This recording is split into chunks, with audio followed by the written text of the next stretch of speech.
എന്റെ ചെറുപ്പക്കാരോട് പറയുന്ന മക്കളെ, ദുനിയാവ് വേണ്ടടാ, വലിച്ചെറിയടാ മോനെ. സമ്പത്തിനോട് എന്തിനാ ആർത്തി? എന്തിനാണ് മക്കളെ? സമ്പത്തിനോട് ആർത്തിയില്ല, അധികാരത്തോട് ആർത്തിയില്ല, കൊട്ടാരങ്ങളോട് ആർത്തിയില്ല. എല്ലാം വലിച്ചെറി മക്കള്. നിനക്ക് വേണ്ടതൊക്കെ അല്ലാഹു തരുമടോ. എന്റെ പ്രിയപ്പെട്ട യുവതലമുറ പഠിക്കേണ്ട ഏറ്റവും വലിയ പാഠമാണ്. പഠിച്ചവനെ ഉസ്താദേ, പൈസയില്ലാതെ ജീവിക്കാൻ പറ്റൂല.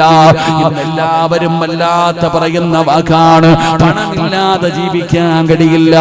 പഠിച്ചവനെ എല്ലാവരും ഏത് വഴിയിലൂടെയും സമ്പാദ്യമുണ്ടാക്കുകയാണ്. എല്ലാ കള്ളിന് ലഹരിയുണ്ട്, കഞ്ചാവിന് ലഹരിയുണ്ട്, ഇതുപോലെ സമ്പത്തിനും ലഹരിയുണ്ടെന്ന് മഹാനായ സയ്യിദുനാ ഉമർ ഇബ്നുൽ ഖത്താബ് റളിയല്ലാഹു തആല അൻഹു പറയുകയാണ്. അതുകൊണ്ട് ഞാൻ എല്ലാവരോടും പറയുകയാ, എന്റെ ഉമ്മയുടെ ഗർഭാശയത്തിൽ കിടന്ന് 4 മാസം പ്രായമായപ്പോ ഒരു മലക്ക് വന്നിട്ട് എഴുതി വെച്ചു, സിറാജ്, മരിക്കുന്ന ദിവസം വരെ തിന്നുന്ന ഭക്ഷണത്തിന്റെ മുകളിൽ എന്റെ പേര് അല്ലാഹു എഴുതി വെച്ചിരിക്കുകയാ. ഞാൻ തിന്നുന്ന ഭക്ഷണം നിങ്ങൾ ഒരാളും തിന്നാറില്ല. നിങ്ങൾ എഴുതിയ ഭക്ഷണം ഞാനും കഴിക്കാറില്ല. അവനവന്റെ കാര്യങ്ങൾ മുഴുവനും അല്ലാഹു എഴുതി വെച്ചിരിക്കുകയാണ്. അത് നടക്കേണ്ടതുപോലെ നടക്കും ചെറുപ്പക്കാരാ. അതുകൊണ്ട് എന്റെ പ്രിയപ്പെട്ട മക്കളോട് പറയുകയാ, എല്ലാവരും പറയുന്നത് പണമുണ്ടെങ്കിലേ ജീവിക്കാൻ പറ്റുമെന്ന്. ഞാൻ പറയുമില്ലടാ ചെറുപ്പക്കാരാ, ജീവിക്കണമെങ്കിൽ പണം വേണ്ട പൊന്നുമോനെ. ജീവിക്കണമെങ്കിൽ പണം വേണമെന്ന് ആരാ പറഞ്ഞത്? ഈ വയല് കേൾക്കാൻ വന്നിരിക്കുന്നവരോട് ഞാൻ ചോദിക്കട്ടെ, നീ എന്തിനാ കഷ്ടപ്പെടുന്നത്? നീ എന്തിനാ ജോലി ചെയ്യുന്നത്? കടലിൽ പോയി മീൻ പിടിക്കുന്നവരുണ്ടല്ലോ, രാവിലെ മുതൽ വൈകുന്നേരം വരെ കിടന്ന് കഷ്ടപ്പെടുന്നവരുണ്ടല്ലോ. എന്തിനാ സഹോദരാ നീ കഷ്ടപ്പെടുന്നത്? നിന്റെ ഭാര്യക്കും നിന്റെ മക്കൾക്കും ഭക്ഷണം കൊടുക്കാനല്ലേ? നിന്റെ ഭാര്യക്കും നിന്റെ മക്കൾക്കും ഭക്ഷണം കൊടുക്കണം. ഒരാളുടെ മുമ്പിലും കൈ നീട്ടരുത്. ഭക്ഷണത്തിന് വേണ്ടി ഒരാളുടെ മുമ്പിലും കൈ നീട്ടരുത്. അല്ലാഹുവേ, അങ്ങനെ ഒരവസ്ഥ വരുത്തല്ലേ അല്ലാ. പറയുന്നത് പൈസ ഉണ്ടെങ്കിലേ ജീവിക്കാൻ പറ്റുമെന്നാ. ഞാൻ പറയുന്നത് വേണ്ടെന്നാ. അല്ലാഹു ഈമാൻ നൽകുമാറാകട്ടെ. ഉറക്കെ പറഞ്ഞ ഈമാൻ നൽകുമാറാകട്ടെ. ബോറടിക്കണ്ട. ഒറ്റ ചോദ്യം ഞാൻ ചോദിക്കട്ടെ. എല്ലാരും ജോലിക്ക് പോകുന്ന എന്തിനാ? തന്റെ ഭാര്യക്കും തന്റെ മക്കൾക്കും തിന്നാൻ കൊടുക്കണം. വല്ലതും നമുക്കും തിന്നണം, ഭാര്യക്കും മക്കൾക്കും ഭക്ഷണം കഴിക്കണം. അല്ലാഹു ഈമാൻ നൽകുമാറാകട്ടെ. അല്ലാഹു ഈമാൻ നൽകുമാറാകട്ടെ. അതിനാ ജോലിക്ക് പോണേ?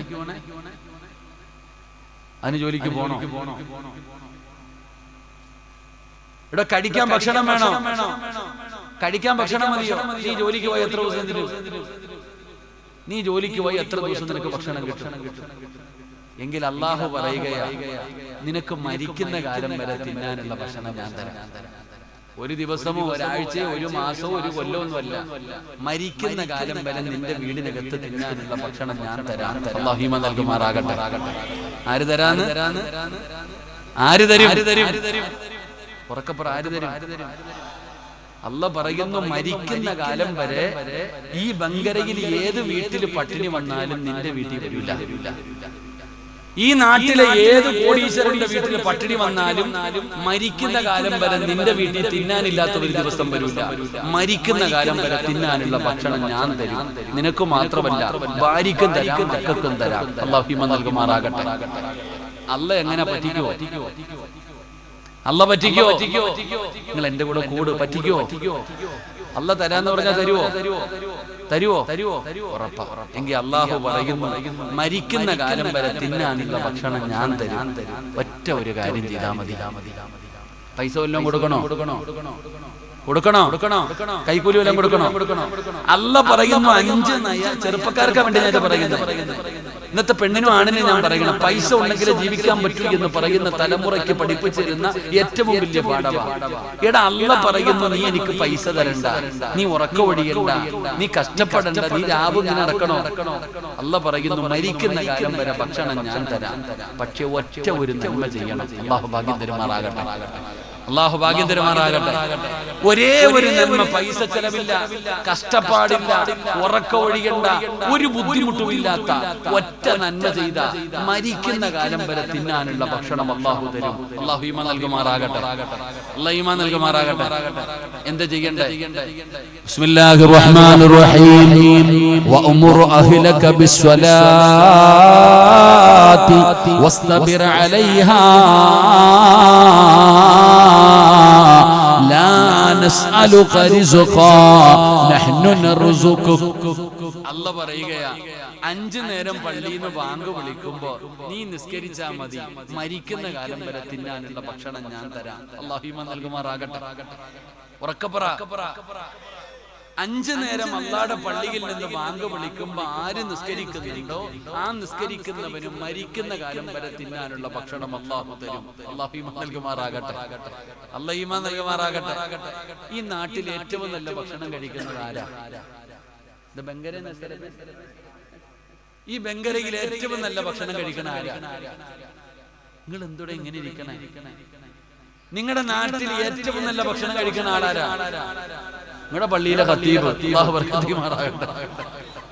ആരാ? നിങ്ങൾ എന്താ ഇങ്ങനെ ഇരിക്കണേ? ആരടോ? നിങ്ങളുടെ പള്ളിയിലെ ഉസ്താദോ? ചങ്ങായി, നിങ്ങളുടെ പള്ളിയിലെ ഉസ്താദിന് ഇറച്ചിയില്ലാത്ത ദിവസമുണ്ടോ? നല്ല കഷ്ടം. നീ ഉണ്ടോ താത്ത? എല്ലാ ദിവസവും ഇറച്ചിയിലാണ് താത്ത ഒന്ന് കൈവക്കിക്ക്. എല്ലാ ദിവസവും നല്ല നല്ല നല്ല ചാളയും മത്തിയൊക്കെ കളഞ്ഞിട്ട് നല്ല മീൻ തിന്നാറുണ്ട്. പറ ഉസ്താദ്, വല്ലതും മേടിച്ചു തരാൻ കെട്ടിയവന്റെ അടുത്ത് പറയണേ. ഇവിടെ എല്ലാ ദിവസവും ഏറ്റവും നല്ല ഭക്ഷണം കഴിക്കണം നിങ്ങളുടെ പള്ളിയിലെ ഉസ്താദ. അല്ലാഹു ബർക്കത്ത് ചെയ്യുമാറാകട്ടെ. നിങ്ങൾ എന്തെങ്കിലും ഇരിക്കണം. അല്ലാഹു ബർക്കത്ത് ചെയ്യുമാറാകട്ടെ. ഏറ്റവും ചെറിയ ശമ്പളം ആർക്കാ? അത് ഉസ്താദിന്. കിളയ്ക്കാൻ എന്താ പറയാ, മറ്റേ ജോലിക്ക് പോണ മേശരിമാരുടെ ഒക്കെ പോലെ കൂലിപ്പണിക്ക് പോകുന്നവൻ എന്താ ശമ്പളം? ഞങ്ങളുടെ നാട്ടിലൊക്കെ 900 കൊടുക്കുന്നു. മോനെ വെള്ളം എറിയാതെ കൂലിപ്പണിക്ക് പോകുന്നതിന് എത്ര ശമ്പളം ഉണ്ട്? 800, 900, 1000. പള്ളിയിലെ ഉസ്താദിന്റെ ശമ്പളം ഒന്ന് കാൽക്കുലേറ്ററിൽ അടിച്ചു നോക്കും. അല്ലാഹു കാത്തിരിക്കുമാറാകട്ടെ. ഏറ്റവും നല്ല ഭക്ഷണം ആർക്കാ? ഉസ്താദിന്. ഉസ്താദിന് ആകെ കിട്ടുന്നത് 15,000 അല്ലെങ്കിൽ 20,000. ഭാര്യക്കുണ്ട്, മക്കളുണ്ട്, സ്കൂളുണ്ട്, ട്യൂഷനുണ്ട്, മക്കൾക്ക് വസ്ത്രം എടുക്കണം, ഭാര്യക്ക് സ്വർണ്ണം എടുത്തു കൊടുക്കണം, കറങ്ങാൻ കൊണ്ടുപോകണം, തിന്നാൻ കൊടുക്കണം. എന്നിട്ട് ഉസ്താദ് ബാങ്കിൽ കൊണ്ടിടുക. അല്ലാഹു ബർക്കത്ത് ചെയ്യുമാറാകട്ടെ. ഏറ്റവും നല്ല ഭക്ഷണം കഴിക്കുന്നത് നിങ്ങളുടെ പള്ളിയിലെ ഉസ്താദാ. അല്ലാഹു എത്ര കൊല്ലമായി? 15 കൊല്ലം. ഒരു പള്ളിയിലൊക്കെ 13 കൊല്ലം ഇരിക്കണമെങ്കിൽ അല്ലാഹു ആയിരം വർഷം ഈമാൻ നൽകുമാറാകട്ടെ. സാധാരണ അത്ര ഒന്നും ഇരിക്കാറില്ല കേട്ടോ. സാധാരണ ഒരു ജുമാ തന്നെ നടത്തിപ്പോണ പാടെന്താണെന്നറിയില്ല. ഒരു ഉസ്താദൊക്കെ 13 കൊല്ലം ഇരിക്കാന്ന് പറഞ്ഞാൽ ഈ നാട്ടുകാരൊക്കെ നല്ലവരാ. അല്ലാഹു ഈമാൻ തരുമാറാകട്ടെ. അല്ലാഹു ഈമാൻ നൽകുമാറാകട്ടെ.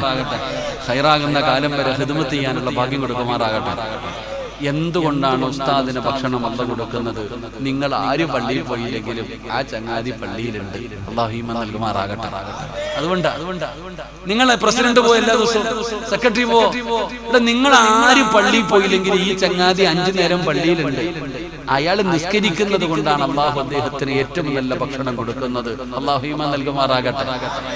അപ്പൊ നിങ്ങൾ എന്നോട് ചോദിക്കും, സിറാജ്, ഞാനും നിസ്കരിക്കുന്നുണ്ട്, എനിക്ക് കിട്ടുന്നില്ലല്ലോ. ഇരിക്കണ ഫർദ ഇട്ട ഉമ്മ ചോദിക്കണം, സിറാജ് അതെന്തൊരു പറച്ചില്ല സിറാജ്? ഞാനും 5 നേരം നിസ്കരിക്കുന്നുണ്ട്, എനിക്ക് കിട്ടുന്നില്ല. ഉസ്താദിനാണെങ്കിൽ ഏറ്റവും നല്ല ഫുഡ്, എനിക്കാണെങ്കിൽ കഞ്ഞിയും പയറും. നീ ചോദിക്കണ ചോദ്യം, ഞാൻ 5 നേരം നിസ്കരിക്കുന്നുണ്ട്, എനിക്ക് എന്തേ നല്ല ഫുഡ് കിട്ടാത്ത? ഉസ്താദും നീയും തമ്മിലൊരു വ്യത്യാസമുണ്ട്. ഉസ്താദ് 5 വഖത്ത് സമയത്ത് നിസ്കരിക്കും, നീ സമയം കിട്ടുമ്പോൾ നിസ്കരിക്കും. അല്ലാഹു ഈമാൻ നൽകുമാറാകട്ടെ. ഉസ്താദ് എപ്പോൾ നിസ്കരിക്കും? ബാങ്ക് വിളിച്ച് 15 മിനിറ്റ് കഴിയുമ്പോൾ ആ ചങ്ങാതി നിസ്കരിക്കും. നീ എപ്പോഴാണ് നിസ്കരിക്കുക? 12:15 ബാങ്ക് വിളിക്കും, നീ എപ്പോഴാണ് നിസ്കരിക്കണം? സത്യം പറ. നീ ചോറ് വെക്കണം, കറി വെക്കണം, വീട് വെക്കണം, തൂക്കണം, കുളിക്കണം, എല്ലാം കഴിഞ്ഞ് 2:45 പോയി നിസ്കരിക്കും. അതാ വ്യത്യാസം. അതാണ് നിങ്ങൾ തമ്മിലുള്ള, നമ്മൾ തമ്മിലുള്ള വ്യത്യാസം. എന്താ? എന്റെ കാര്യം ഇവിടെ ഖലീൽ ഹത്തീബിനെ പിടി. നിങ്ങൾ തമ്മിലുള്ള വ്യത്യാസം എന്താ? ആ ചങ്ങാതി സമയത്ത് നിസ്കരിക്കും, നീ സമയം കിട്ടുമ്പോൾ നിസ്കരിക്കും. അതാ വ്യത്യാസം. അല്ലാഹു ഈമാൻ തരുമാറാകട്ടെ. അല്ലാഹു ഈമാൻ തരുമാറാകട്ടെ. എടാ ചങ്ങായി, ഖുർആനാടാ പറഞ്ഞ, സിറാജ് പറഞ്ഞൊന്നുമല്ല.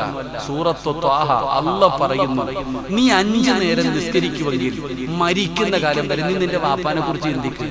വാപ്പ 9 മണിക്ക് ഉറങ്ങിയിട്ടുണ്ടാകും. നമ്മുടെ വാപ്പ രാത്രി പണിക്ക് പോയിട്ടുണ്ടോ? പോയിട്ടുണ്ടോ? എടാ പണ്ടത്തെ ഉപ്പാമാരെന്ന് പറഞ്ഞ അവര് സമയത്ത് തിന്നും. ഇന്നത്തെ ചങ്ങാതിയുടെ അവസ്ഥ, നമ്മൾ സമയത്ത് ഭക്ഷണം കഴിക്കുന്ന എത്ര പേരുണ്ട്? ഇല്ല. ഉറങ്ങാറുണ്ടോ? സ്വന്തം പെണ്ണുപിള്ളയെ സ്നേഹിക്കാറുണ്ടോ? മക്കളോട് സംസാരിക്കാൻ സമയമുണ്ടോ? നിനക്കൊന്നിനും സമയമില്ല.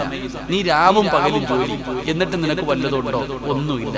എന്നാ നിന്റെ വാപ്പ ഉമ്മായിട്ട് അടക്കുന്നുണ്ട, പ്രണയോടി അടക്കണവരടക്കണം. ഇവിടെ വാപ്പായും ഉമ്മായുടെ ജീവിതം കണ്ട കൊതി തോന്നാറുണ്ട്. ചില മക്കള് പറയാറുണ്ട്, എന്റെ ഉപ്പ എന്റെ ഉമ്മാനെ അടിക്കണം, ചീത്ത വിളിക്കണം, ഞാൻ ജീവിതത്തിൽ ഒരിക്കലും കേട്ടിട്ടില്ല. ഇത് അങ്ങനെയാണ് നമ്മുടെ ഉമ്മമാര്. എന്റെ ഉമ്മ എന്റെ ജീവിതത്തിൽ 38 വർഷത്തിന്റെ ഇടയിൽ ഒരിക്കൽ പോലും എന്റെ ഉമ്മ എന്നെ തൊട്ടിട്ടില്ല ഇന്നേ വരെ. എന്റെ ഉമ്മച്ചി ഞാൻ ഉമ്മാനോട് ദേഷ്യപ്പെടും, എന്നാൽ എന്റെ ഉമ്മ ദേഷ്യപ്പെടുന്നത് ഞാൻ ഇന്നേ വരെ കണ്ടിട്ടില്ല. ഇവിടെ പണ്ടുള്ളവരങ്ങനെ, പണ്ട് വല്ലാത്ത സ്നേഹമായിരുന്നു. അവര് സമയത്ത് തിന്നും, സമയത്ത് ഉറങ്ങും, രാത്രി ഡ്യൂട്ടിക്കൊന്നും പോകാറില്ല. എന്നിട്ട് അവരൊക്കെ സന്തോഷത്തോടെ ജീവിച്ചു. എന്തുകൊണ്ട്? അവർ 5 നേരം നിസ്കരിച്ചത് കൊണ്ട്. അല്ലാഹു ഈമാൻ നൽകുമാറാകട്ടെ. ഇന്നോ വാപ്പ നിസ്കരിച്ച ഉമ്മ നിസ്കരിക്കത്തില്ല. ഇനി വാപ്പായും ഉമ്മായി നിസ്കരിച്ച മക്കൾ നിസ്കരിക്കത്തില്ല. 7 വയസ്സുള്ളവനോട് നിസ്കരിക്കാൻ കൽപ്പിക്കണം. 10 വയസ്സായിട്ട് നിസ്കരിക്കാത്തവന് മലയാളം മനസ്സിലാവുമെന്ന് അറിയാനാ ചോദ്യം. 10 വയസ്സായിട്ട് നിസ്കരിക്കാത്തവന് ഉറക്കപ്പറ. നിസ്കരിക്കാത്തതിന്റെ പേരിൽ മക്കളെ തല്ലിയ ഏതെങ്കിലും ഒരു മഹ്ലൂക്ക് ഉണ്ടെങ്കിൽ ഒന്ന് കൈവക്കിക്കുക.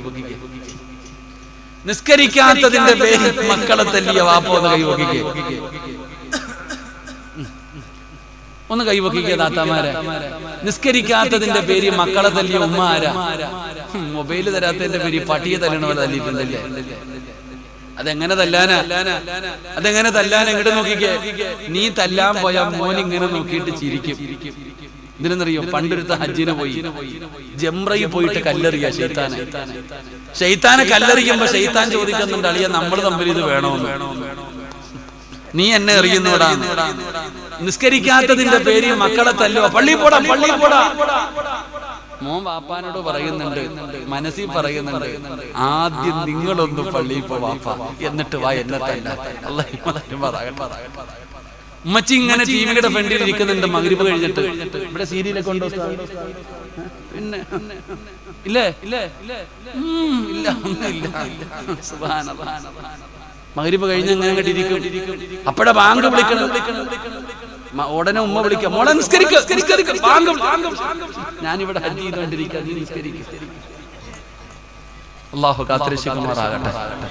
അല്ല പറയടാ ചങ്ങാതി, മരിക്കുന്നത് വരെ ഞാൻ തരാം. നീ വിചാരിക്കുന്ന ജോലിക്ക് പോകുന്നോണ്ട അല്ല. കടലിൽ പോകുന്നില്ല മീൻ പിടിക്കാൻ, കിട്ടുന്നുണ്ടോ മീൻ? ചിലർക്ക് കിട്ടണം, ചിലർ കിട്ടുന്നില്ല. ഞാൻ ഒരിക്കൽ കടലിൽ പോയി, പറയാതിരിക്കല നല്ലത്. വലിയ ഓളത്തിൽ ചാടിക്കേറി പോയതാ. ഓട്ടി കയറി അങ്ങോട്ട് പോയി, പിന്നെ കയ്യും കാലും വിറക്കാൻ തുടങ്ങി. കുറച്ചങ്ങോട്ട് പോയപ്പോ പറച്ചന് ആകാശവും വെള്ളവും, വേറൊന്നും കാണാനില്ല. അപ്പൊ ഇങ്ങനെ നോക്കുമ്പോ എന്റെ മുമ്പിൽ ഒരു ബോട്ട് പോകുന്നുണ്ട്. അവർക്ക് മീനൊന്നും കിട്ടിയില്ല. എന്നാൽ നമ്മൾ പോയ ബോട്ടം കിട്ടിട്ടപ്പോ ലക്ഷക്കണക്കിന് രൂപയുടെ മീൻ. റിസ്ക് റബ്ബ് തരുവടോ. ജോലിയൊന്നും വേണ്ട, തിന്നാനുള്ള ഭക്ഷണം അല്ലാഹു തരും. അല്ലാഹു ഈമാൻ നൽകുമാറാകട്ടെ. ചെറുപ്പക്കാരെ ഹുബൈബ് ഇബ്നു അദി എന്ന് പറയുന്ന ഒരു സഹാബിയുണ്ട്. ഈ സഹാബിയെ പട്ടിണി കിട്ടിരിക്കുക, ഭക്ഷണം പോലും കൊടുക്കാതെ ജയിലിനകത്ത് കൊണ്ട് അടച്ചിട്ടിരിക്കുക. ഈ സഹാബിക്ക് ഭക്ഷണം കൊടുത്തതായി ചരിത്രങ്ങൾ പഠിപ്പിക്കുന്നുണ്ട്. അപ്പൊ ഞാൻ പറഞ്ഞു വന്നത്, നിസ്കരിച്ച ഭക്ഷണം അല്ലാഹു തരും. അല്ലാഹു നമുക്ക് നല്ല ഭക്ഷണം നൽകി അനുഗ്രഹിക്കുമാറാകട്ടെ. ഇനി എന്താ വേണ്ടേ? ഇനി എന്ത് വേണം? തിന്നാൻ കിട്ടി. ഇനി എന്താ വേണ്ടത്? ഇനി ലോകത്തുനിന്ന് യാത്ര പറയുമ്പോ ഈമാനോട് കൂടി മരിക്കണം. അല്ലാഹു ഭാഗ്യം തരുമാറാകട്ടെ. നിസ്കരിച്ചാൽ മതി, അത് ഞാൻ തരാം. അല്ല പറഞ്ഞു, നീ നിസ്കരിച്ചാൽ മതി, ഞാൻ തരാം. നീ വല്ലവരും വെള്ളിയാഴ്ച മരിച്ചു, ചൊവ്വാഴ്ച മരിച്ചു എന്ന് പറഞ്ഞ് നടക്കണ്ട. നിനക്ക് നല്ല മരണം വേണോ? ഞാൻ തരാം നല്ല മരണം. നിസ്കരിക്കടാ മക്കളെ. അല്ലാഹു നമുക്ക് ഈമാൻ നൽകുമാറാകട്ടെ. അതുകൊണ്ട് എന്റെ ചെറുപ്പക്കാരോട് ഞാൻ പറയണം, മക്കളെ മുടിയൊക്കെ ഇങ്ങനെ വളർത്തി കീറിയ പാൻറ്റിട്ടൊക്കെ നടന്നാലും നിസ്കരിക്കാൻ പഠിക്കേണ്ട മക്കൾ. 5 നേരം നിങ്ങൾ നിസ്കരിക്കുക. നിങ്ങൾ നിസ്കരിച്ചാൽ നിങ്ങളുടെ ജീവിതത്തിൽ മാറ്റം വരും. അള്ളാഹു നിങ്ങൾക്ക് വേണ്ടതൊക്കെ തരും. അള്ളാഹു നമുക്ക് ഈമാൻ നൽകുമാറാകട്ടെ. അല്ലാതെ ദുനിയാവല്ല, ദുനിയാവ് ഇങ്ങനെ പിടിക്കാൻ പോയാൽ നിന്നെ പറ്റിക്കൂടെ ചങ്ങാതി. ഒരിക്കൽ ഉസ്താദിനെ കാണാൻ ശിഷ്യം വന്നു. ജോലിയൊക്കെ കിട്ടി ഇത്തിരി പൈസയായപ്പോ ഗുരുവിനെ കാണാൻ വേണ്ടി ശിഷ്യം വന്നു. ഉസ്താദിന്റെ അടുക്കൽ ചെന്നിട്ട് ഒരു സ്വർണ്ണ നാണയം കൊണ്ടുപോയി ഉസ്താദിന്റെ കയ്യിൽ കൊടുത്തു. ഉസ്താദ് പറഞ്ഞു, ദുനിയാവ് എനിക്ക് വേണ്ട, നീ എടുത്തോളാം. ഉസ്താദ് ശിഷ്യനോട് പറഞ്ഞു, എനിക്ക് വേണ്ട, നീ എടുത്തോ. ശിഷ്യന് ഭയങ്കര സങ്കടം വന്നു. ഇറങ്ങിപ്പോകുന്ന വഴിയിൽ ഉസ്താദിന്റെ ഷൂ കടക്കുന്നത് കണ്ടു. ആ സ്വർണ്ണ നാണയം ആ ഷൂവിനകത്ത് വെച്ചിട്ട് ഇറങ്ങിപ്പോയി. ഉസ്താദ് ക്ലാസ് എല്ലാം കഴിഞ്ഞ് ഇറങ്ങി വരുമ്പോ, കുട്ടികളുമായിട്ട് ഇറങ്ങി വരുമ്പോ ഉസ്താദിന്റെ ഷൂവിനകത്ത് ഒരു സ്വർണ്ണ നാണയം കിടക്കുന്നു. ഉസ്താദ് പറഞ്ഞു, ദുനിയാവെന്ന് പറഞ്ഞ ഇതാ, വേണ്ട എന്ന് പറഞ്ഞ് വലിച്ചെറിഞ്ഞ ഇതുപോലെ കാൽച്ചുവട്ടിൽ വന്ന് കിടക്കും. അല്ലാഹു ഈമാൻ നൽകുമാറാകട്ടെ. നീ വേണ്ട എന്ന് പറഞ്ഞ് വലിച്ചെറിഞ്ഞു നോക്ക്. വേണ്ട എന്ന് പറഞ്ഞ് വലിച്ചെറിഞ്ഞാൽ ആ വലിച്ചെറിഞ്ഞത് നമ്മളെ തേടി വരുമടോ ദുനിയാവതാ. വേണ്ടെന്ന് പറഞ്ഞ് വലിച്ചെറിഞ്ഞാ നമ്മളെ തേടി വരികയാണ്. പിടിക്കാൻ പോയാ നിഴലിനെ പോലെയാണ്, പറ്റിച്ചു കളയും ചെറുപ്പക്കാരാ. അതുകൊണ്ട് പെങ്ങളെ, മോളെ, അല്ലാഹുവേ, ദുനിയാവിനോടുള്ള ആഗ്രഹമെന്ന് കളപങ്ങള്. പ്രായം കുറെ ആയില്ലേ ഉമ്മാ, ഇനിയെങ്കിലും നിനക്കൊന്ന് ഒതുങ്ങിക്കൂടെ, ഇനിയെങ്കിലും ഒന്ന് നന്നായിക്കൂടെ. ഈ വാഴ കേൾക്കാമെന്ന 30-40 വയസ്സ് കഴിഞ്ഞ ബാപ്പാ, എടോ, ഈ വാഴ വെച്ചിരിക്കുന്ന ചെറുപ്പക്കാരെക്കാരും കഷ്ടമായി ജീവിക്കുന്ന 45-50 വയസ്സുള്ളവരുണ്ടല്ലോ. മാറ്റം ജീവിതത്തിൽ വരേണ്ട സമയം കഴിഞ്ഞു. 40 വയസ്സായ നന്നാകണമെന്ന, 40 വയസ്സായ നന്നാകണമെന്ന, ജീവിതത്തിൽ മാറ്റം വരുത്തലേ ബാപ്പാ. 40 വയസ്സ് കഴിഞ്ഞ ഉമ്മമാരോട് പറയുകയാ, എന്റെ പ്രിയപ്പെട്ടവരെ, നന്നാകണ്. 40 വയസ്സ് കഴിഞ്ഞ് തെറ്റ് ചെയ്താ നീ പേടിക്കണം പെങ്ങള്. എന്റെ സഹോദരങ്ങളോട് പറയുകയാണ്, 39 വയസ്സുകാരൻ തെറ്റ് ചെയ്യുന്നത് പോലെയല്ല, 40 വയസ്സുകാരൻ പാപം ചെയ്താ അവന് ഇരട്ടിയാണ് ശിക്ഷയെന്ന് നബി മുഹമ്മദ് മുസ്തഫ സല്ലല്ലാഹു അലൈഹി വസല്ലമ തങ്ങൾ പറയുമ്പോ, എന്റെ പ്രിയപ്പെട്ട സഹോദര, അല്ലാഹുവിന്റെ മലക്കുകൾക്ക് പരിചയമുള്ള, അല്ലാഹുവിന്റെ മലക്കുകൾ ഇഷ്ടപ്പെടുന്ന ഒന്നാമത്തെ മനുഷ്യനാരെന്നറിയോ? ദുനിയാവിനെ വലിച്ചെറിഞ്ഞവനാ, ആഖിറത്തെ ഇഷ്ടപ്പെട്ടവനാ. പടച്ചവനെ, രണ്ടാമത്തെ വിഭാഗമാരാ? വിശദീകരിക്കുന്ന എല്ലാ ചെറുപ്പക്കാരോട്, എന്റെ സഹോദരങ്ങളോട്, സഹോദരിമാരോട് പറയുകയാ, അല്ലാഹുവിന്റെ മലക്കുകൾ ഇഷ്ടപ്പെടുന്ന രണ്ടാമത്തെ വിഭാഗമാരാ? എന്റെ പ്രിയപ്പെട്ടവരെ, അല്ലാഹുവിന്റെ മലക്കുകളെ സ്നേഹിക്കുന്ന രണ്ടാമത്തെ വിഭാഗമാരെന്നറിയോ? അനബകാഫിൽ യതീമി ഫീ ജന്നതി ഹകദാ. അല്ലാഹുവിന്റെ പ്രവാചകൻ സ്വല്ലല്ലാഹു അലൈഹി വസല്ലമ തങ്ങൾ തന്റെ കൈവിരലുകൾ ചേർത്ത് വെച്ചിട്ട് നബി തങ്ങൾ പറയുകയാണ്, യതീമിനെ സ്നേഹിക്കുന്നവരുണ്ടല്ലോ, യതീമിനെ സഹായിക്കുന്നവരുണ്ടല്ലോ, യതീമിനെ സഹായിക്കുന്നവരുണ്ടല്ലോ, അവര് നാളെ സ്വർഗ്ഗത്തിൽ എന്റെ കൂട്ടുകാരാണെന്ന് ആദരവായ പ്രവാചകൻ നബി മുഹമ്മദ് മുസ്തഫ സല്ലല്ലാഹു അലൈഹി വസല്ലമ തങ്ങൾ അവിടുന്ന് പഠിപ്പിക്കുമ്പോ, കേൾക്കാമെന്നവരെ, അല്ലാഹുവിന്റെ മലക്കുകൾ ഇഷ്ടപ്പെടുന്ന രണ്ടാമത്തെ വിഭാഗമാരെന്നറിയോ? മഹാനായ ആദരവായ പ്രവാചകൻ നബി മുഹമ്മദ് മുസ്തഫ സല്ലല്ലാഹു അലൈഹി വസല്ലമ തങ്ങളുടെ ചരിത്രം അറിയുമല്ലോ. പടച്ചവനെ, ഒരു ദിവസം ജൗഫർ എന്ന് പറയുന്ന സ്വഹാബി ഉണ്ടല്ലോ, അല്ലാഹുവിന്റെ പ്രവാചകന്റെ സ്വഹാബിയാണ് ജൗഫർ റളിയല്ലാഹു തആല അൻഹു. ആ ജൗഫർ എന്ന് പറയുന്ന സ്വഹാബി രാത്രി വീട്ടിലേക്ക് കടന്നു വരികയാണ്. തുള്ളിച്ചാടിക്കൊണ്ടാ കടന്നു വരുന്നത്, വലിയ സന്തോഷത്തോടെയാണ് കടന്നു വരുന്നത്. ജൗഫർ റളിയല്ലാഹു തആല അൻഹു വീട്ടിലേക്ക് കടന്നു വരുമ്പോ തന്റെ പ്രിയപ്പെട്ട ഭാര്യയായ അസ്മാ അസ്മാ റളിയല്ലാഹു തആല അൻഹ അവിടുന്ന് നോക്കുമ്പോ തന്റെ പ്രിയപ്പെട്ട ഭർത്താവ് സന്തോഷത്തോടെ തുള്ളിച്ചാടി വരികയാ. അവിടുന്ന് ചോദിക്കുന്നു, ജൗഫറേ എന്തേ എത്ര സന്തോഷമുണ്ട്, എന്തേ എത്ര സന്തോഷമുണ്ട്? ജൗഫർ എന്ന് പറയുന്ന സ്വഹാബി പറഞ്ഞു, അസ്മാ അല്ലാഹുവിന്റെ പ്രവാചകൻ സ്വല്ലല്ലാഹു അലൈഹി വസല്ലമ തങ്ങള് എന്നെ യുദ്ധത്തിന്റെ അമീറാക്കി, എന്നെ യുദ്ധത്തിന്റെ അമീറാക്കി. ഞാൻ യുദ്ധത്തിന്റെ നേതാവാണ്, എന്നെ നേതാവാക്കി എന്ന് നബി തങ്ങളോട് പറയുകയാണ്, തന്റെ ഭാര്യയോട് പറയുകയാ. പടച്ചവനെ അവസാനം ജൗഫർ റളിയല്ലാഹു തആല അൻഹു പിറ്റേ ദിവസം യുദ്ധത്തിന് വേണ്ടി തയ്യാറായി വീട്ടിൽ നിന്ന് പുറത്തിറങ്ങുകയാണ്. തന്റെ പ്രിയപ്പെട്ട ഭാര്യ യുദ്ധത്തിന് പോകുമ്പോൾ വേണ്ട സാധനങ്ങൾ മുഴുവനും ഭർത്താവിന്റെ കയ്യിൽ കൊടുക്കുകയാ. ആ യുദ്ധത്തിന്റെ പ്രത്യേകത എന്തെന്നറിയോ? ജൗഫർ റളിയല്ലാഹു തആല അൻഹു തന്റെ പ്രിയപ്പെട്ട ഭാര്യയെയും തന്റെ മക്കളെയും കെട്ടിപ്പിടിച്ച് ചുംബനം കൊടുക്കുകയാണ്. യുദ്ധത്തിന് വേണ്ടി ഇറങ്ങുകയാണ്. ജൗഫറിനറിയാ തിരിച്ചു വരില്ല എന്ന്. ഇനി ജീവനോടെ തിരിച്ചു വരില്ലെന്ന്. കാരണം ആ യുദ്ധത്തിന്റെ പ്രത്യേകത, നബിതങ്ങൾ മരണം പറഞ്ഞു. പടച്ചവനെ മരിക്കുന്നതിന് മുമ്പേ, യുദ്ധത്തിന് മുമ്പേ നബിതങ്ങൾ മരണം പറഞ്ഞു. അല്ലാഹുവിന്റെ പ്രവാചകൻ സ്വല്ലല്ലാഹു അലൈഹി വസല്ലമ തങ്ങൾ 3 സ്വഹാബികളെ തെരഞ്ഞെടുത്തു. നീയാണ് യുദ്ധം നയിക്കേണ്ടത്, ഒന്നാമത്തെ അമീർ നീയാണ്. നിനക്ക് എന്തെങ്കിലും പറ്റിയാൽ രണ്ടാമത്തെ സ്വഹാബിയോട് പറഞ്ഞു, നീ വേണം യുദ്ധം നയിക്കാൻ. ആ സ്വഹാബിയോട് പറഞ്ഞു, നിനക്ക് എന്തെങ്കിലും പറ്റിയാൽ. മൂന്നാമത് ജൗഫറെ, നീ കൊടി പിടിക്കണം. ജൗഫറെ, നിനക്ക് എന്തെങ്കിലും പറ്റിയാ സ്വഹാബ നിങ്ങളിൽ ആരെങ്കിലും പിടിക്കണേ. ഈ യുദ്ധത്തിന്റെ അർത്ഥം, ഈ പറഞ്ഞതിന്റെ അർത്ഥം, ഒന്നാമത് നീ മരിക്കും, രണ്ടാമത് നീ മരിക്കും, മൂന്നാമത് നീ മരിക്കും. 3 പേരോടും നബിതങ്ങൾ മരണം പറഞ്ഞു. അതുകൊണ്ട് ജൗഫറിനറിയാ തിരിച്ചു വരില്ല എന്ന്. ജൗഫർ റളിയല്ലാഹു തആല അൻഹു തന്റെ പ്രിയപ്പെട്ട മക്കളെ കെട്ടിപ്പിടിച്ച് ചുംബനം കൊടുക്കുകയാണ്. തന്റെ പ്രിയപ്പെട്ടവളോട് സലാം പറയുകയാണ്.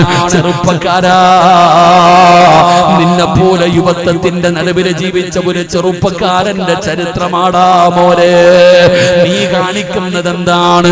ആ ചെറുപ്പക്കാരന്റെ സ്വഭാവം എന്താണ്? നിങ്ങളെ പഠിക്കണേ പൊന്നുമോള്. ജൗഫർ എന്ന് പറയുന്ന സ്വഹാബി അവിടുന്ന് സലാം പറഞ്ഞിറങ്ങുകയാണ്. രണാങ്കണത്തിലേക്ക് കടന്നു ചെന്നു. അല്ലാഹുവിന്റെ പ്രവാചകൻ പറഞ്ഞതുപോലെ ഒന്നാമത്തെ നേതാവ് വീണു, രണ്ടാമത്തെ നേതാവ് ഏറ്റെടുത്തു, രണ്ടാമത്തെ നേതാവും വീണു. മഹാനായ ജൗഫർ റളിയല്ലാഹു തആല ഓടിച്ചെന്ന് ഇസ്ലാമിന്റെ കൊടിയെടുക്കുകയാണ്. ഇസ്ലാമിന്റെ കൊടിയെടുക്കുകയാണ്. അതാ ഇടത് കൈയിൽ കൊടി പിടിച്ചിട്ട് വലത് കൈയിൽ വാള് പിടിച്ചുകൊണ്ട് ശത്രുവിന്റെ ഇടയിലേക്ക് പാഞ്ഞു കയറുമ്പോ ജൗഫർ തങ്ങളുടെ ഇടത് കൈയങ്ങ് വെട്ടിമുറിച്ചടാ പൊന്നുമോരെ. ഇസ്ലാമിന്റെ കൊടി താഴെ വീണു. ജൗഫർ തങ്ങള് താഴെ വീണ കൊടി വലത് കൈ കൊണ്ടെടുത്തു. മുന്നോട്ട് നടക്കുമ്പോ വലത് കൈയും വെട്ടിമുറിക്കുകയാണ്. കൊടി താഴെ വീണു. പടച്ചവനെ, 2 കൈയും മുറിക്കപ്പെട്ടു. നേതാക്കന്മാര് 3 പേരും മുതാ വീഴുകയാണ്. 3 നേതാക്കന്മാരും വീണടോ. ജൗഫർ തങ്ങൾ നോക്കുമ്പോ സ്വഹാബത്തിന്റെ മുഖത്തൊരു ഭയം കാണുകയാ. കാരണം 3 പേരും വീണിരിക്കുകയാണ്. സ്വഹാബത്തിന്റെ മുഖത്തൊരു ഭയം കണ്ടപ്പോ ജൗഫർ തങ്ങൾ പറഞ്ഞു, ആ കൊടിയെടുക്കാൻ, ആ താഴെ വീണ കൊടിയെടുക്കാൻ. ആ കൊടിയെടുത്തപ്പോ ജൗഫർ തങ്ങൾ പറഞ്ഞു, എന്റെ നെഞ്ചിലേക്ക് വെക്കാൻ. എന്നിട്ട് അറ്റുപോയ കൈയുണ്ടല്ലോ, ആ കൈ കൊണ്ട് കൊടി ഇങ്ങനെ നെഞ്ചിലേക്ക് ചേർത്ത് പിടിക്കുകയാണ്. എന്നിട്ട് ജൗഫർ വിളിച്ചു പറഞ്ഞു, സ്വഹാബാ, സ്വർഗം വേണ്ടവരെന്റെ പുറകിൽ വാ. സഹാബാ, സ്വർഗം വേണ്ടവര് എന്റെ പുറകിൽ വാ. സ്വർഗത്തിന്റെ പരിമളം അടിച്ചു വീശുന്നു സ്വഹാബാ. ജൗഫർ എന്ന് പറയുന്ന ചെറുപ്പക്കാർ ശത്രുക്കളുടെ ഇടയിലേക്ക് പാഞ്ഞു കയറിയടാ. ചെറുപ്പക്കാരാ, തുണ്ടം തുണ്ടമായി വെട്ടി നുറുക്കുകയാ ജൗഫർ തങ്ങള്. രണാങ്കണ വാഹനത്തിൽ പിടഞ്ഞു വീണു മോനെ. അവസാനം ഖാലിദ് ഇബ്നു വലീദ് റളിയല്ലാഹു തആല അൻഹു ഇസ്ലാമിന്റെ നേതാവായി ആ യുദ്ധം പിന്നീട് വിജയിക്കുകയാണ്. എന്തിനാണ് ഞാനിത് പറഞ്ഞതെന്നറിയോ? ഒരു ദിവസം അല്ലാഹുവിന്റെ പ്രവാചകൻ സ്വല്ലല്ലാഹു അലൈഹി വസല്ലമ തങ്ങൾ മസ്ജിദുൻ നബവിയിൽ ഇരുന്നിട്ട് സ്വഹാബത്തിനോട് പറഞ്ഞു, സ്വഹാബ, എന്റെ ജൗഫർ ഷഹീദായി സഹാബ, എന്റെ ജൗഫർ ഷഹീദായി സ്വഹാബ. അല്ലാഹുവിന്റെ റസൂൽ അവിടെന്ന് പറയുമ്പോ സ്വഹാബത്ത് മുഴുവനും സങ്കടത്തിലായി. പടച്ചവനെ, എല്ലാവരും ഇന്നാ ലില്ലാഹി വ ഇന്നാ ഇലൈഹി റാജിഊൻ, എല്ലാവരും അവിടെന്ന് പറയുകയാണ്. നബി തങ്ങൾ പറഞ്ഞു, സ്വഹാബ, ജൗഫറിന്റെ വീട്ടിൽ പോയിട്ട് പറയണം, സ്വഹാബ മരിച്ചല്ലോ, ജൗഫർ ഷഹീദായല്ലോ, ഭാര്യ അറിഞ്ഞിട്ടില്ല, കുടുംബം അറിഞ്ഞിട്ടില്ല, അതുകൊണ്ട് നിങ്ങൾ ആരെങ്കിലും പോയെന്ന് പറ സഹാബ. നബി തങ്ങൾ പറയുമ്പോ ഒരാള് പോലും എഴുന്നേക്കുന്നില്ല. നബി തങ്ങളുടെ മുമ്പിൽ ഇരിക്കുന്ന സ്വഹാബത്ത് ഒരാള് പോലും എഴുന്നേക്കുന്നില്ല. പോയി പറയാൻ ഒരാളും തയ്യാറാകുന്നില്ല. നബി തങ്ങൾ പറഞ്ഞു, സ്വഹാബത്തേ, ജൗഫറിന്റെ വീട്ടിൽ പോയിട്ട് മരണവാർത്ത പറയുന്നതാരാണ്? ഒരാള് പോലും മിണ്ടുന്നില്ല. നബി തങ്ങൾ പിന്നെയും പറഞ്ഞടോ. ആരും മിണ്ടാതെ വന്നപ്പോ നബി തങ്ങൾ ചോദിക്കുന്നു, സ്വഹാബ, നിങ്ങൾക്ക് എന്തു പറ്റി സഹാബ? നിങ്ങൾക്ക് എന്തു പറ്റി സഹാബ? നിങ്ങൾ ആരും എഴുന്നേക്കാത്തത് എന്തുകൊണ്ടാണ്? യാ റസൂലല്ലാഹ്, മുത്തി നബിയേ, ധൈര്യമില്ലാത്തത് കൊണ്ടാണ് നബിയേ, ധൈര്യമില്ലാത്തത് കൊണ്ടാണ് നബിയേ. കാരണം ജൗഫർ എന്ന് പറയുന്ന സ്വഹാബിക്ക് 10 വയസ്സിന്റെ താഴെ പ്രായമുള്ള 3 മക്കളുണ്ടടാ ചെറുപ്പക്കാരാ. ഈ വാഴ വെച്ചിരിക്കുന്ന യുവത്തവേ, ജൗഫർ എന്ന് പറയുന്ന സ്വഹാബിക്ക് 3 മക്കളാണ്. 10 വയസ്സിന്റെ താഴെ പ്രായമുള്ള 3 ആൺമക്കള്. വാഴകൾ കാമെന്ന ഫർദയിട്ട ജീവിതം ആസ്വദിക്കുന്ന പെണ്ണേ, അസ്മാഇന് 19 വയസ്സേ ഉള്ളൂ. ആ ജൗഫർ റളിയല്ലാഹു തആല അൻഹുവിന്റെ ഭാര്യ 19 വയസ്സാണ് ആ പെണ്ണിന്. ആ പെണ്ണിന്റെ മുമ്പിൽ ചെന്നിട്ട് നിന്റെ ഭർത്താവ് മരിച്ചെന്ന് പറയാൻ ആ 3 മക്കളോട് നിങ്ങളുടെ വാപ്പ മരിച്ചു പോയെന്ന് പറയാ ഞങ്ങൾക്ക് ധൈര്യമില്ല നബിയേ. എങ്ങനെ പറയും നബിയേ? എങ്ങനെ പറയും നബിയേ? അല്ലാഹുവിന്റെ റസൂലിന് സങ്കടമായി. നബിതങ്ങൾ പറഞ്ഞു, എന്തായാലും പറയണം, എന്തായാലും മരണവാർത്ത പറയണം. അതുകൊണ്ട് നമുക്ക് ഒരുമിച്ച് പോകാം, നമുക്ക് ഒരുമിച്ച് പോകാം. അല്ലാഹുവിന്റെ പ്രവാചകനും സ്വഹാബത്തും അങ്ങനെ ജൗഫർ തങ്ങളുടെ വീട്ടിലേക്ക് പോവുകയാണ്. മരണവാർത്ത പറയാ പോകുമ്പോ ആ വീട്ടിലെ അവസ്ഥ എന്തെന്നറിയുവോ? യുദ്ധം കഴിഞ്ഞ് എല്ലാവരും വരാൻ തുടങ്ങി. യുദ്ധം കഴിഞ്ഞ് എല്ലാവരും വരാൻ തുടങ്ങി. അസ്മാ എന്ന് പറയുന്ന 19 വയസ്സുള്ള പെണ്ണ് തന്റെ ഭർത്താവിന് ഏറ്റവും ഇഷ്ടപ്പെട്ട ഭക്ഷണം ഉണ്ടാക്കുകയാ. ഭർത്താവ് മരിച്ചതറിഞ്ഞിട്ടില്ല. ഭർത്താവ് വീട്ടിലേക്ക് വരുമ്പോ കഴിക്കാൻ കൊടുക്കാൻ ഭർത്താവിന് ഇഷ്ടമുള്ള ഭക്ഷണം തയ്യാറാക്കുകയാണ്. 3 മക്കളെയും എണ്ണ തേപ്പിച്ചു കുളിപ്പിച്ചു. എന്നിട്ട് വീടിന്റെ മുമ്പിൽ ഒരുക്കി നിർത്തിയിരിക്കുകയാണ്. എന്തിനാ? വാപ്പ വരുമ്പോ കാണുമ്പോ സന്തോഷമാകുമല്ലോ. 2 കൊല്ലം ഗൾഫിൽ കിടന്നിട്ട് തിരിച്ച് മംഗലാപുരം എയർപോർട്ടിൽ വന്നിറങ്ങുമ്പോ പടച്ചവനെ വാതിലിന്റെ വെളിയിലേക്ക് ഇറങ്ങി വരുമ്പോ പൊന്നാര മക്കളെ കാണുമ്പോ ഉപ്പ ഓടിച്ചെന്ന് കെട്ടിപ്പിടിക്കുമല്ലോ. അത് വല്ലാത്ത ഒരു സന്തോഷമല്ലേ ചെറുപ്പക്കാരാ? അതുകൊണ്ട് തന്റെ മക്കൾ തന്റെ ഭർത്താവ് വരുമ്പോ കാണാൻ 3 മക്കളെയും എണ്ണ തേപ്പിച്ച് കുളിപ്പിച്ച് ഒരുക്കി വീടിന്റെ മുമ്പിൽ നിർത്തിയിരിക്കുകയാണ്. പടച്ചവനെ അടുക്കളയിൽ ഇരുന്ന് ഭക്ഷണം വെക്കുകയാണ്. അപ്പോഴാണ് മക്കള് വിളിച്ചു പറഞ്ഞു, ഉമ്മാ, അല്ലാഹുവിന്റെ പ്രവാചകനും വാപ്പയും വരുന്നുമ്മാ. കാരണം അല്ലാഹുവിന്റെ റസൂലും സ്വഹാബത്തും ഇങ്ങനെ വരികയാണ്. വാപ്പയുണ്ടാകുമെന്നറിയാ. അതുകൊണ്ട് മക്കള് പറഞ്ഞു നബിതങ്ങളും വാപ്പയും വരുന്നുമ്മ. മക്കളിറങ്ങി ഓടുകയാണ്. അല്ലാഹുവിന്റെ പ്രവാചകൻ സ്വല്ലല്ലാഹു അലൈഹി വസല്ലമ തങ്ങളുടെ കയ്യിൽ പിടിച്ചിട്ട് ആ മക്കളെ വിടന്ന് ചുംബിക്കുകയാ. എന്നിട്ട് തിരയുകയാ. തന്റെ വാപ്പയെ തിരയുകയാണ്. 3 മക്കളും വാപ്പാനെ തിരയുകയാണ്.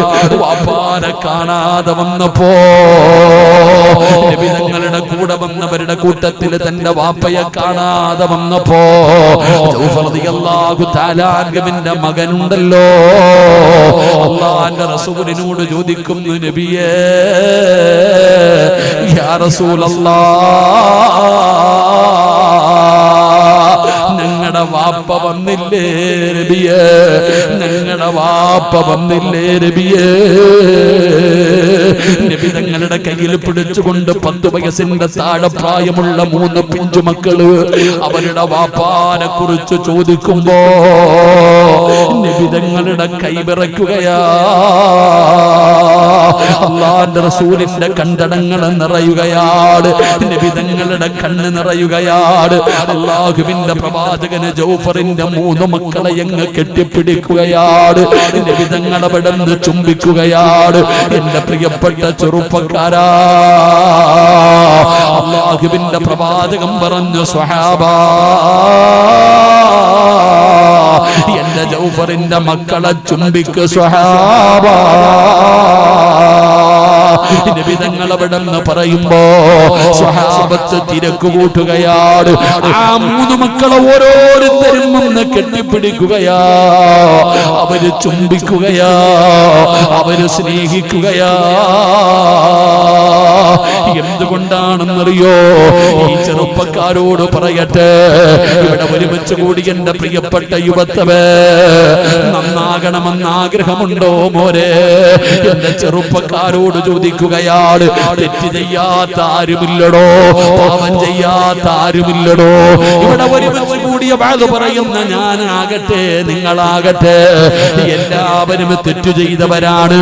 കള്ള് കുടിച്ചവരുണ്ട്, വ്യഭിചരിച്ചവരുണ്ട്, കഞ്ചാവ് കുടിച്ചവരുണ്ട്, വൃത്തികേടുകൾ ചെയ്തവരുണ്ട്, ഭർത്താവിനെ വഞ്ചിച്ചവരുണ്ട്, ഭാര്യയെ വഞ്ചിച്ചവരുണ്ട്, മാതാപിതാക്കളെ പറ്റിച്ചവരുണ്ട്. തെറ്റ് ചെയ്യാത്ത ആരുമില്ലടാ ചെറുപ്പക്കാരാ. കോളേജിൽ പോകുമ്പോ പാല വഞ്ചിച്ച മക്കളെ, അല്ലാഹുവേ, ആവശ്യമില്ലാത്ത ഒരുപാട് വൃത്തികേടുകൾ ചെയ്ത ഒരുപാട് പേരുണ്ടല്ലോ. ഇന്ന് പാപമൊന്നും ഒരു കുഴപ്പമില്ലടോ. ഇന്ന് തെറ്റ് ചെയ്യാ പേടിയില്ലാത്ത കാലമാ. എല്ലാ ഭാഗത്തിന്റെ വഴികളും തുറന്നിട്ടിരിക്കുകയാ. അതുകൊണ്ട് പാപം ചെയ്ത ചെറുപ്പക്കാരോട് പറയുകയാ, അല്ലാഹുവിന്റെ റസൂല് പറഞ്ഞതെന്തെന്നറിയോ? കുല്ലു ബനി ആദമ ഖത്താഉൻ വ ഖൈറുൽ ഖത്താഈന അത്തവാബു. ആദമിന്റെ മക്കള് മലക്കുകളല്ല, പാപം ചെയ്യുന്നവരാ. ആദമിന്റെ മക്കള് മുഴുവനും തെറ്റു ചെയ്യുന്നവരാ. നമ്മൾ മുഴുവനും തെറ്റു ചെയ്തവരാണ്. ഞാൻ ചെയ്യുന്നുണ്ടോ, നിങ്ങളും ചെയ്യുന്നുണ്ടോ? പാപം ചെയ്യുന്നവനിൽ നല്ലവനാരാ? ആ പാപം അല്ലാഹുവിന്റെ മുമ്പിൽ ഏറ്റു പറയുന്നവനാ. തങ്ങളെ പറയണം പെണ്ണുമോള്, ജീവിതത്തിൽ എന്ത് പാപം ചെയ്തവളാണെങ്കിലും ഈ ലോകത്തിന്റെ അധിപനായ പടച്ച റബ്ബിന്റെ മുമ്പിൽ നിന്റെ കരങ്ങളൊന്ന് ഉയർത്തിയിട്ട് നീ അല്ലാഹുവോട് പറഞ്ഞ നിന്റെ പാപം അല്ലാഹു പുറത്തു തരും പെങ്ങളെ. അതുകൊണ്ട് ചെറുപ്പക്കാരാ, കഴുകണോ പൊന്നുമോനെ? ജീവിതത്തിൽ വന്നുപോയ പാപങ്ങൾ നിനക്ക് കഴുകിക്കളയണോ? ഉസ്താദേ, ഞാൻ ഒരുപാട് തെറ്റ് ചെയ്തിട്ടുണ്ട് ഉസ്താദേ, ഒരുപാട് പാപം ചെയ്തിട്ടുണ്ട് ഉസ്താദേ. പോട്ടടാ ചെറുപ്പക്കാരാ. മക്കളെ, നിനക്ക് നന്നാകാൻ ആഗ്രഹമുണ്ടോ? എന്റെ ചെറുപ്പക്കാരോട് പറയുകയാ, എന്റെ പെങ്ങന്മാരോട് പറയുകയാ, പാപം പൊറുക്കാനുള്ള ഒരു എളുപ്പ വഴി പറഞ്ഞു തരട്ടെ. നിന്റെ വീടിന്റെ പരിസരത്ത് നിന്റെ കുടുംബത്തിൽ എത്രയോ യതീമായ മക്കളുണ്ട്, എത്രയോ യതീമായ മക്കളുണ്ട്. ആ യതീമായ മക്കളെ കണ്ടാ വിടല്ലേ ചെറുപ്പക്കാരാ. ഇന്ന് ഞാനിങ്ങോട്ട് വഴുതിന് വരുമ്പോ പടച്ചവനെ, തിരിയൂരുള്ള എന്നെ വല്ലാതെ ഇഷ്ടപ്പെടുന്ന ഒരു കുടുംബത്തിൽ ഞാൻ ഇന്ന് കടന്നുപോയി. എന്നെ വല്ലാതെ ഇഷ്ടപ്പെട്ട സഹോദരനാ. ആ ഭാഗത്തൂടെ എപ്പോ വരുമ്പോഴും ഞാൻ ഫോൺ എടുത്തിട്ട് വിളിച്ചു പറയുമ്പോ എനിക്ക് ഭക്ഷണം തരുന്ന നൗഷാദ് എന്ന് പറയുന്ന സഹോദരൻ, പടച്ചറമ്പേ, കബടിനകത്തൊരു ചെറിയ മുഴ വന്നടോ, അവസാന സർജറി കഴിഞ്ഞു. പടച്ചവനെ, പെട്ടെന്നാണ് മരണപ്പെട്ടു പോയത്. ഇന്ന് ഞാൻ വീട്ടിലേക്ക് ചെല്ലുമ്പോ രണ്ട് ചെറിയ പെൺകുട്ടികളാണ്. ഉപ്പാനെ കുറിച്ച് പറയുമ്പോ കരയുകയാണ്. ആ കൊച്ചുമക്കളുടെ കണ്ണ് നിറയുകയാണ്. പടച്ചറമ്പേ, ഞാൻ ആ മക്കളെ സ്നേഹത്തോട് അടുത്ത് വിളിച്ചു. ഉപ്പാ, സ്വർഗത്തിലെ ആ മക്കള്, എന്റെ പ്രിയപ്പെട്ടവരെ, യതീമായ മക്കളെ കിട്ടാ നിങ്ങൾ വെറുതെ വിടരുത്.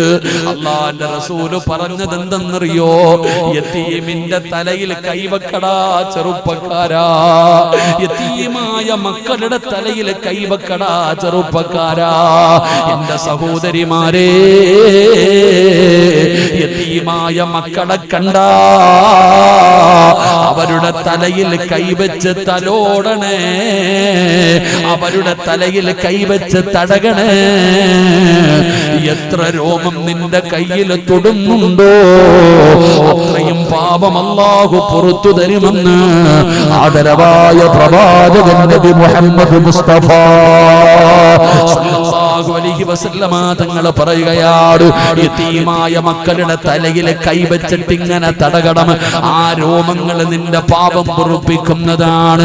ആ രോമങ്ങൾ നിന്റെ കയ്യിൽ തൊടുന്നതിനനുസരിച്ച് നിന്റെ പാപം അല്ലാഹു പുറത്തു തരും. അതുകൊണ്ടാണ് നബി തങ്ങൾ പറഞ്ഞത്, സ്വഹാബാ,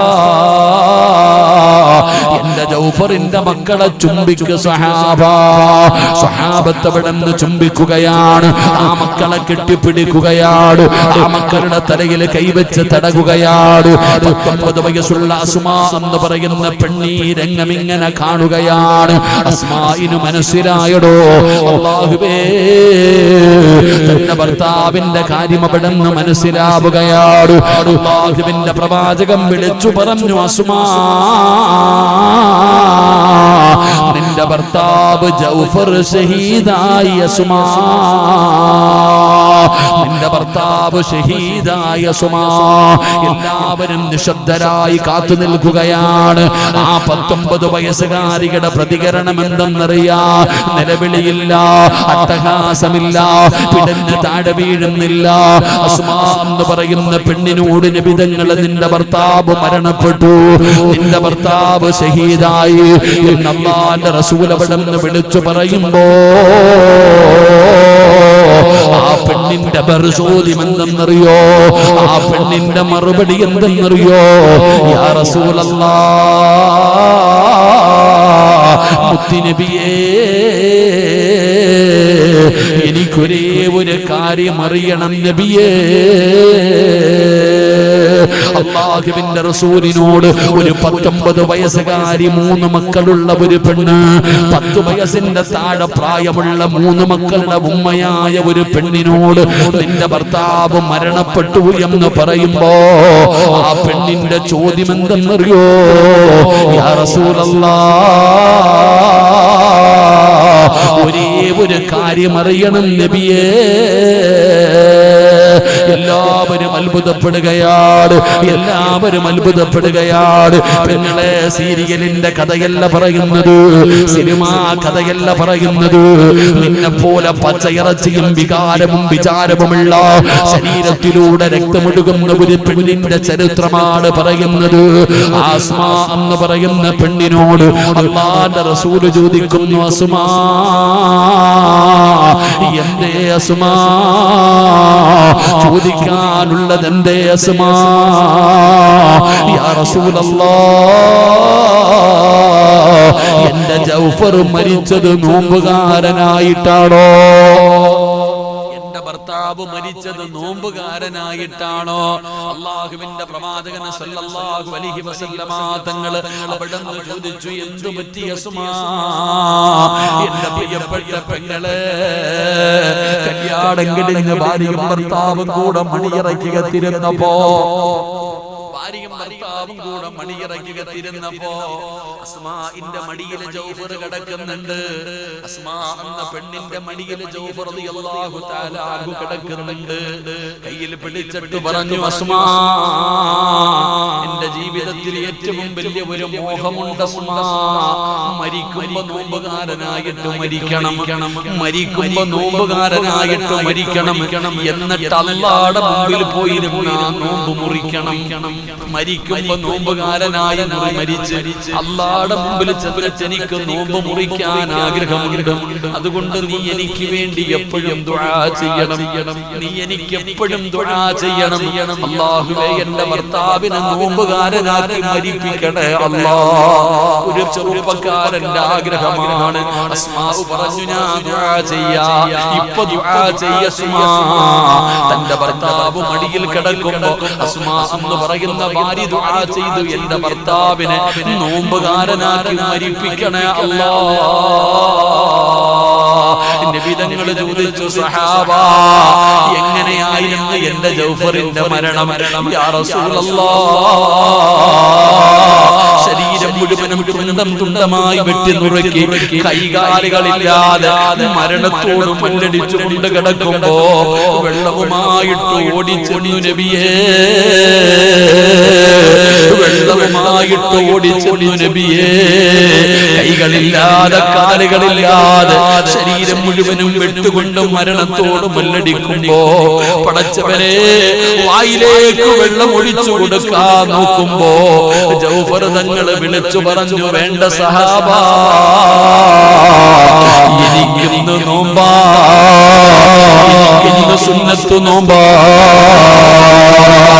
ഞാൻ എത്ര കടന്ന് ചോദിച്ചാലും നിങ്ങൾ വെള്ളം തരരുത്. ഞാൻ ഇന്നിവിടെ കിടന്ന് എത്ര നിലവിളിച്ചാലും വെള്ളം തരരുത്. എനിക്ക് നോമ്പുകാരനായി മരിക്കണം. ഇതെന്റെ ഭാര്യയുടെ ദുആയാണ്. ഇതെന്റെ ഭാര്യ റബ്ബിനോട് ദുആ ചെയ്തു വാങ്ങി തന്നതാണ്. അവസാനം ജൗഫർ റളിയല്ലാഹു തആല അൻഹു നോമ്പുകാരനായിട്ടാണ് ഷഹീദായത്. അല്ലാഹുവിന്റെ റസൂലിന്റെ മറുപടി എന്തെന്നറിയോ? റഅയ്തു ജൗഫർ മലക്കൈനി യതീറു മഅൽ മലായിക.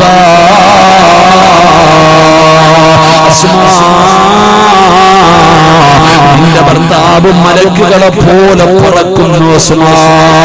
നിന്റെ ഭർത്താവ് പക്ഷികൾ പറക്കുന്നത് പോലെ മലക്കുകളുടെ കൂടെ പോകുന്നു അസ്മാ. എന്നൊരു വിധങ്ങൾ അവിടെ നിന്ന് പറഞ്ഞു കൊടുക്കുമ്പോ എന്തിനാണിത് പറഞ്ഞതെന്നറിയോ? നാളെ തിങ്കളാഴ്ചയാ, നാളെ തിങ്കളാഴ്ചയല്ലേ ചെറുപ്പക്കാരാ? തിങ്കളാഴ്ചയും വ്യാഴാഴ്ചയും സുന്നത്ത് നോമ്പ് പിടിക്കുന്ന ഉമ്മമാരെ, ഉപ്പമാരെ, ചെറുപ്പക്കാരാ, നിസ്സാരമായ ഒരു കാര്യമല്ലടാ പോരെ. നോമ്പ് പിടിക്കുന്നവർ അല്ലാഹുവിന്റെ മലക്കുകൾക്ക് വല്ലാത്ത ഇഷ്ടമാമോരെ. സുന്നത്ത് നോമ്പിനെ വല്ലാതെ ഇഷ്ടപ്പെടുന്നവരുണ്ടല്ലോ. ഉണച്ചവനെ തിങ്കളും വ്യാഴവും നോമ്പ് പിടിക്കുന്നവർ, മാസത്തിന്റെ 14, 15 നോമ്പ് പിടിക്കുന്നവർ, മാസങ്ങളായി മുടങ്ങാതെ നോമ്പ് പിടിക്കുന്നവരുണ്ടല്ലോ. ആ നോമ്പ് പിടിക്കുന്നവര് അല്ലാഹുവിന്റെ മലക്കുകൾക്ക് വല്ലാത്ത ഇഷ്ടമാണെന്ന് ആദരവായ പ്രവാചകൻ നബി മുഹമ്മദ് മുസ്തഫ സല്ലല്ലാഹു അലൈഹി വസല്ലമ തങ്ങൾ പഠിപ്പിക്കുമ്പോ പ്രിയപ്പെട്ടവരോട് പറയുകയാണ്, ദുആ ചെയ്ത പ്രിയ സഹോദരാ, ജീവിതത്തിൽ വന്നുപോയ അപരാധങ്ങൾ മുഴുവനും പടച്ചറപ്പിന്റെ മുമ്പിലേക്ക് പറയാ തയ്യാറാണോ? കൊണ്ട് തൗബ ചെയ്യാ. അല്ലാഹു പറയുകയാ, എന്നോട് ചോദിച്ചാ ഞാൻ നിനക്ക് ഉത്തരം തരാമെന്ന്. അതുകൊണ്ട് തൗബ ചെയ്യാ പോവുകയാണ്. അല്ലാഹുവിന്റെ മുമ്പിലേക്ക് തന്റെ ഇരുകരങ്ങൾ ഉയർത്തിയിട്ട് ജീവിതത്തിൽ നീ നിമിഷം വരെ ചെയ്തു പോയത് മുഴുവനും ഏറ്റു പറയാ പോവുകയാണ്. ഒരു പേടിയും വേണ്ട, ഒരു പേടി പേടിയും വേണ്ട. മക്കളെ, എത്ര വലിയ പാപം ചെയ്താലും അല്ലാഹു പുറത്തു തരുന്നവനാണ്. എന്റെ സഹോദരനോട്, എന്റെ സഹോദരിയോട് പറയുകയാ, തൗബ ചെയ്യാതെ മരിക്കല്ലേ, തൗബ ചെയ്യാതെ മരിക്കല്ലേ. എപ്പോഴാണ് മരണം വരുന്നതെന്നറിയില്ല, ഏത് നിമിഷമാണ് മരണം വരുന്നതെന്നറിയില്ല. നിന്നതിന് മനുഷ്യന്മാര് വീണു മരിച്ചു പോകുന്ന കാലമാണ്. അതുകൊണ്ട് നമുക്ക് അല്ലാഹുവിന്റെ മുമ്പിൽ നമ്മുടെ ജീവിതത്തിൽ വന്നത് മുഴുവനും നമുക്കൊന്ന് ഏറ്റുപറയാ.